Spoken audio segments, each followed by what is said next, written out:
నుంచి వచ్చిందండి. కృష్ణానది శ్రీశైలం వచ్చే రూట్ ఇది. వాటర్ ఇట్లా వచ్చి ఇట్లా కిందకి ఆ back side right left only storage water 1 or 2 kilometres end అయిపోయింది. కృష్ణానది మహారాష్ట్ర మహాబలేశ్వరి జన్మస్థానం.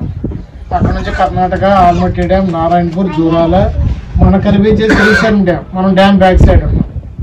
ఇక్కడ ఓపెన్ చేస్తే నాగర్ సాగర్, పులిచింతల, విజయవాడ ప్రకాశం బ్యారేజ్, లాస్ట్ బెంగాల్ బంగాళాఖాతం సముద్రం కలిసింది. చివరిగా ఎక్కడ కలిసిందంటే కృష్ణా జిల్లా హంసలదేవి అనే ప్రాంతంలో సాగర్ సంగమం. ముఖ్యంగా నదికి ఎదురు ఈ వైపు ఉదయం పూట బోట్లో 16 కిలోమీటర్లు ప్రయాణం చేస్తే శ్రీ అక్కమాదేవి కేవ్స్. అక్కమాదేవి గుహలు ఆమె కర్ణాటక ఆడపడుచు. దాదాపు 800 ఏళ్ల క్రితం ఆ తల్లి శివయ్యను పెళ్లి చేసుకోవాలని చెప్పి ఆ గుహ లోపల కొంతకాలం తపస్సు చేశారు అక్కమాదేవి. ఆమె తపస్సు ఫలితంగా లోపల పార్వతీ పరమేశ్వరులు లింగాకారంలో దర్శనం ఇచ్చారు. మనం అందరం కూడా శివలింగం దర్శనం కోసం వెళుతున్నాం.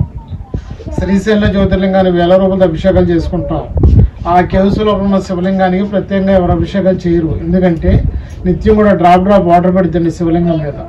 365 రోజులు కంటిన్యూగా పడతానే ఉంటుంది. మీరు వెళ్ళినప్పుడు చూడొచ్చు. వాస్తవానికి మానవ రూపంలో పుట్టిన విగ్రహాలు గర్భగుడిలో ఎక్కడ పెట్టరు దాదాపుగా. శ్రీ అక్కమాదేవి విగ్రహాన్ని శ్రీశైలం గర్భగుడిలో పెట్టారు. మీరు లోపలికి వెళ్ళి జ్యోతిర్లింగం తాగడానికి వెళ్లే ముందు లెఫ్ట్లో నల్లరాజు విగ్రహం ఉంటుంది. బ్లాక్ ట్యాచ్ ఆమె నుండి అక్కమాదేవి. మనకి దూరదర్శనం అయితే మన చూపంతా కూడా అయ్యవారి పక్కన విగ్రహాలు కనిపించవు. అదే జ్యోతిర్లింగం తాగడం వెళితే ఆ విగ్రహాలు కనిపిస్తాయి అన్నమాట. సరే డ్యామ్ క్యాజువల్గా శ్రీశైలం ఉంది కాబట్టి మనం శ్రీశైలం డ్యామ్ అని పిలుస్తున్నాం. డ్యామ్ అసలు పేరు నీలం సంజీవ్ రెడ్డి సాగర్. 1963లో నెహ్రూ గారు శంకుస్థాపన చేశారు. 1982 కంప్లీట్. 20 సంవత్సరాలు పడిందండి డ్యామ్ నిర్మాణం చేయటానికి. అప్పట్లో డ్యామ్ నిర్మాణానికి ఆయన ఖర్చు 560 కోట్లు. మొత్తం 12 రేడియల్ క్రస్ట్ గేట్స్. ఆ right side green building, right side power house అండి. అట్లాగే ఈ side yellow building, left side power house. Yellow building కింద నీళ్ళలో ఐరన్ జాలి కనిపిస్తుంది, ఐరన్ మెష్ నీటి మట్టానికి. అక్కడ నుంచి దాదాపు 300 అడుగుల లోతు నుంచి పవర్ హౌస్ వాటర్ సప్లై అడుగుతాయి. పవర్ హౌస్ వచ్చేసి డ్యామ్ కి ఫ్రంట్ సైడ్ ఉంటాయి, రైట్ లెఫ్ట్ అండర్ గ్రౌండ్ ఉంటాయి అనమాట. డ్యామ్ ఇంజనీర్ గారు శ్రీ మోక్షగుండ విశ్వేశ్వరయ్య గారు. డ్యామ్ ఫుల్ స్టోరేజ్ 885 అడుగులు. ప్రజెంట్ రోజు 800 అడుగులు ఉడుగుతున్నాయి. మనకి ఈ ఏరియా వచ్చేసి పాతాళ గంగా పిలుస్తారు.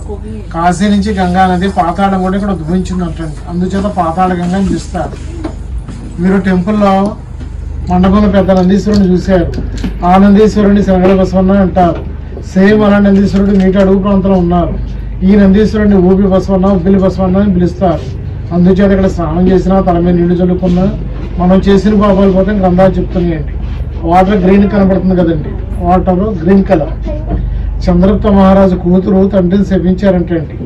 పాతాళ గంగలో నీటి అడుగు ప్రాంతంలో పచ్చల బండగా మారిపోయి చెప్పి ఆ పచ్చల బండ ప్రపంచంతో వాటర్ ఇక్కడ గ్రీన్గా కనిపించింది చూడటానికి. చేతులు తీసుకుంటే వైట్గా ఉంటుంది అన్నమాట. మీరు బోట్ ఎక్కారు కదండి, కొండపైన గోపురం కనిపిస్తుంది చూడండి, పర్వతొప్ప. ఆ రైట్ సైడ్ తాజ్మహల్ కనిపిస్తుంది. అది శివాజీ మహారాజ్ టెంపుల్. శివాజీ మహారాజు 16వ శతాబ్దంలో యుద్ధంలో తన సైన్యం బలంచారగా మనస్థాపించింది. ఆ ప్రదేశంలో కొంతకాలం తపస్సు చేశారంటే అమ్మవారి కోసం, శక్తి కోసం అన్నమాట. అందుచేత గుర్తుగా మ్యూజియం కట్టారు. మెయిన్ టెంపుల్ బ్యాక్ సైడ్ 10 నిమిషాలు వెళ్ళొచ్చు.